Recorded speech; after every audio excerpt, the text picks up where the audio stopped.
দেশু জুটিতে ফাটল, মানে দেব শুভশ্রী জুটির কথা বলছি, যে জুটির ধূমকেতু অলরেডি 21.36 crore বিজনেস করে ফেলেছে, মানে 22 কোটির কাছাকাছি। কিন্তু একটা কথা তোমাদের কি মনে হয় না যে এই ছবিটা গল্পের জোরে কি হিট হয়েছে? না, একটা জুটি দেব শুভশ্রীকে ঘিরে যে উন্মাদনাটা দর্শক দেখিয়েছে সেটা কেবলমাত্র যে তাদের একটা রিলেশনশিপ ছিল, মানুষ চায় যে তারা একসাথে হোক বা তাদের জুটিটাকে পছন্দ করে। কোথাও কেউ কেউ আবার এক্সপেক্ট করছে যে দেব শুভশ্রীকে কেন বিয়ে করলো না, তাদের প্রেমটা এখনো যদি থাকতো ভালো হতো।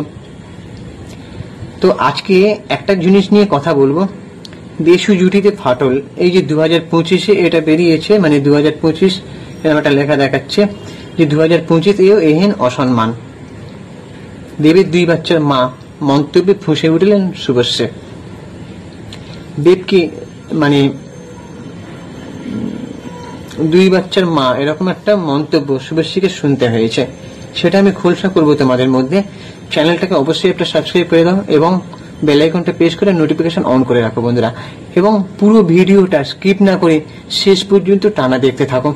ওকে, এখানে বলছে যে বক্স অফিসে দৌড় শুরু হতেই ধূমকেতুর মতো বদলালো দেশুর সমীকরণ। কিভাবে? সুপারস্টার প্রাক্তনের মন্তব্যে ক্ষুব্ধ শুভশ্রী কি বললেন, মানে দেব এমন একটা মন্তব্য করে বসেছেন।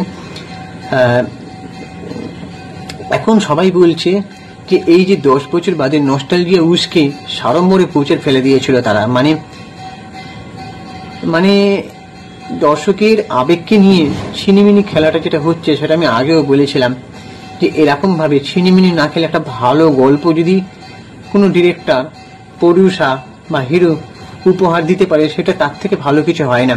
কিন্তু দর্শকের সেন্টিমেন্টকে আঘাত করে তাদের মধ্যে একটা হাইপ তৈরি করে তাদেরকে হতাশ করা, এটা ঠিক নয়। আমার ধূমকেতু পার্সোনালি অনেক দিক থেকে ভালো লাগেনি, কিছু প্রশ্নের উত্তর খুঁজে পাওয়া যায়নি। ছবিটা যেভাবে ব্যবসা করেছে সেভাবে মানুষের মনে দাগ কাটার মতন হয়েছে কি হয়নি। এদিকে ইন্ডাস্ট্রির অন্দরে কান পাতলে শোনা যায় যে নানান সময়ে নানান কথা। ধূমকেতু প্রিমিয়ারে নাকি শুভশ্রী গঙ্গোপাধ্যায়কে ঠিক করে আমন্ত্রণই জানানো হয়নি, এটা কেউ কেউ দাবি করছে। আবার কারো দাবি সিনেমার প্রচার পর্ব মেটার পরই ব্রাত্য শুভশ্রী, মানে শুভশ্রীকে ছুঁড়ে ফেলে দেওয়া হচ্ছে, সিনেমার প্রচার পর্বে তাকে টেনে আনা হয়েছে। এমন বিতর্ক যজ্ঞে আবার ঘৃতাহুতির মতো কাজ করে দেবের একটা সাম্প্রতিক মন্তব্য। সেই মন্তব্যটা কি ছিল? সেই মন্তব্যটা হচ্ছে মানে দেবকে জিজ্ঞেস করা হচ্ছে যে 2025 সালে যদি ধূমকেতু তৈরি করা হতো তাহলে কি শুভশ্রীকে কাস্ট করা হতো? এই প্রশ্নের উত্তরে দেব কি বলেছেন?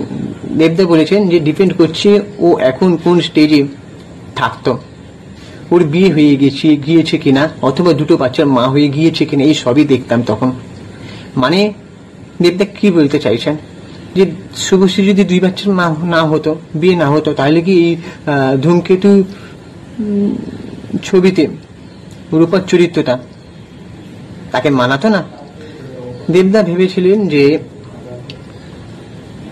বিয়ের পরে ক্যারিয়ার নাকি বজায় রাখা যায় না, কিন্তু শুভশ্রী একটা দিক থেকে প্রমাণ করেছে যে বিয়ের পরেও, বাচ্চার মা হয়ে যাওয়ার পরেও সংসার এবং ক্যারিয়ার দুটো সামলানো যায় ইচ্ছা করলে।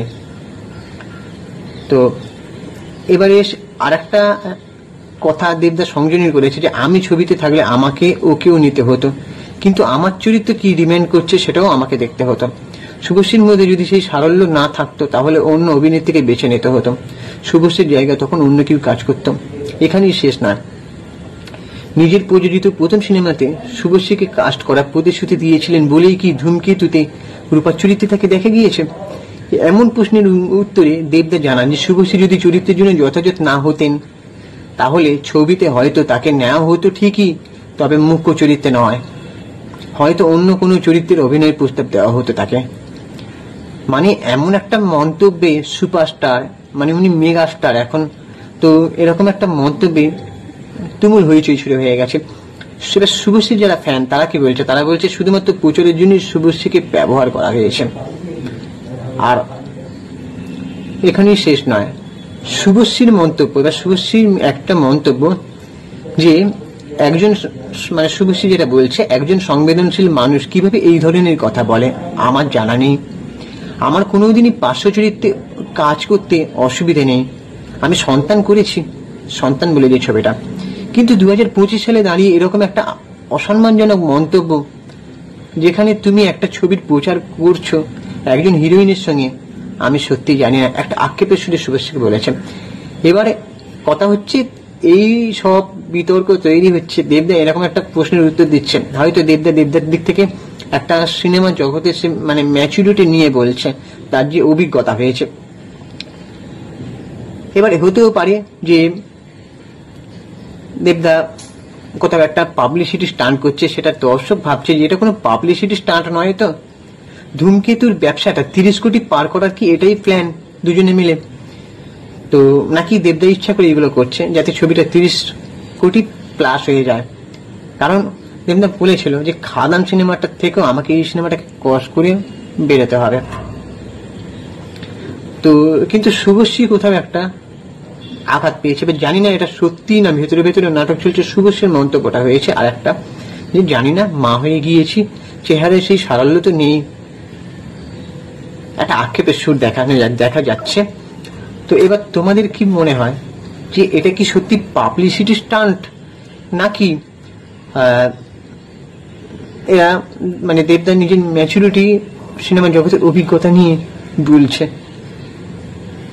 আমি জানি না, তোমাদের কি মতামত তোমরা জানাও। তবে আমার মনে হয় দেবদার একটু ভেবেচিন্তে কথা বলা উচিত, কারণ শুভশ্রী যাই হোক ইভেন্টগুলোতে শো আপ করেছিল বলেই, অ্যান্ড সে প্রমোশনে গিয়েছিল বলেই কিন্তু সেই ইভেন্টটা আরো পরিপূর্ণতা পেয়েছিল। কোথাও একটা দুজন মিলে যে প্রচারটা সেই ধূমকেতু ছবিটাকে এগিয়ে নিয়ে যেতে সাহায্য করেছিল, কারণ একটা জুটিকে এইভাবে দেখতে মানুষ অভ্যস্ত। এবারে ডিরেক্টরদের ভাবা উচিত যে তাদেরকে জুটি করে আরো কিছু ভালো ভালো ছবি উপহার দেবো। এরকম প্যান বোরিং মার্কেট সিনেমা উপহার না দেওয়াই ভালো, যেখানে একটা সাসপেন্স থাকবে, থ্রিলার থাকবে, সেরকম একটা ছবি। এবার তোমাদের কি মনে হয় তোমরা অবশ্যই জানাও কমেন্ট করে, আর আমাদের চ্যানেলটাকে অবশ্যই সাবস্ক্রাইব করে দাও এবং বেল আইকনটা প্রেস করে নোটিফিকেশন অন করে রাখো। আর আমি ইনস্টাগ্রামে আছি চিঙ্কি বাবু 2531, তোমরা অবশ্যই সেখানে গিয়ে ফলো করে দাও। ভিডিও শেষ করার আগে আর একটা কথা বলতেই হয়, যখন কোনো ডিরেক্টর দেখেন যে এদের জুটিটা এত একটা হাইপ আছে, তখন তাদেরকে নিয়ে তারা লেগে পড়ে, কিন্তু ভালো মানের সিনেমা তারা উপহার দিতে পারে না, দর্শককে কোথাও একটা বোকা বানানোর চেষ্টা করে। এটা আমি বারবার বলে এসেছি। যেমন ডিরেক্টর কৌশিক গাঙ্গুলি, আমি ওনাকে ছোট করছি না, অযোগ্য সিনেমাতে 50তম ছবি, ওদের জুটি 50তম ছবি বলে, কিন্তু সেরকম ছবি উপহার দিতে পারেনি। কেন তারা এইগুলো করে? যে পাবলিককে ঘোর পাচ্ছে, বিভ্রান্ত করার চেষ্টা করে দর্শককে। দর্শক হচ্ছে ভগবান, লক্ষ্মী। তো তাদেরকে যদি ভালো মানের কন্টেন্ট উপহার না দেওয়া যায়, তাহলে তারা তো একটা সময় বিশ্বাস হারিয়ে ফেলবে। আজকে কোথাও একটা নস্টালজিয়াকে সুড়সুড়ি দিয়ে বা সেই জুটিটাকে কেন্দ্র করে হাইপ ক্রিয়েট করে মার্কেটিং স্ট্র্যাটেজি তৈরি করে এভাবে বিভ্রান্ত করে একটা দুটো সিনেমা চলে, কিন্তু পরের সিনেমাগুলো কি চলবে? এভাবে দর্শক একটা সময় মুখ ফিরিয়ে নেবে। তাই হচ্ছে ভালো মানের সিনেমা আপনারা উপহার দিন। ঠিক আছে, এই বলে আমি আমার বক্তব্য শেষ করছি। টাটা। চ্যানেলটাকে অবশ্যই সাবস্ক্রাইব করে দাও।